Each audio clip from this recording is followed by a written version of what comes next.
Hey guys, so we have the delivery from VM Studio kay Liven.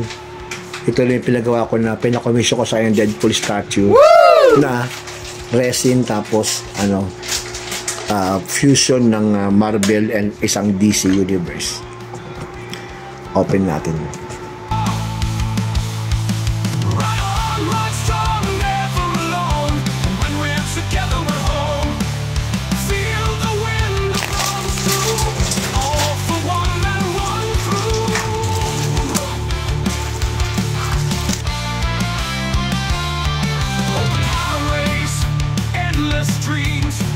Sila lang itong matalim na claws.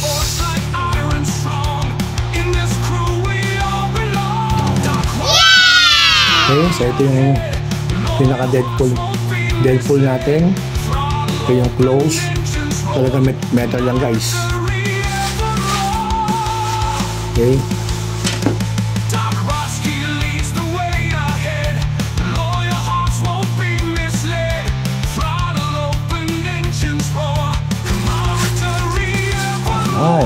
Ito yung kanyang kamay na ilulip natin dito. Yun. Okay, so nililipid na guys. Okay, tapos siyempre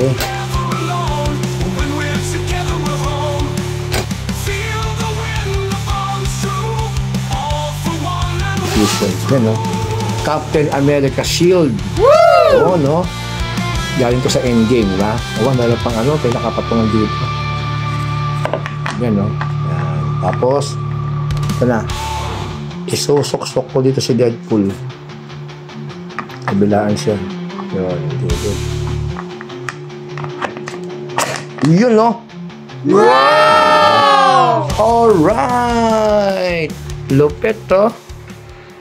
Guys, so, one by one, Iron Man, Hulk, Spider-Man, then of course, yung kanyang latest na pelikula, Wolverine claws, tapos, yung kanyang pinaka-base shield ng Captain America sa Endgame or sa Civil War,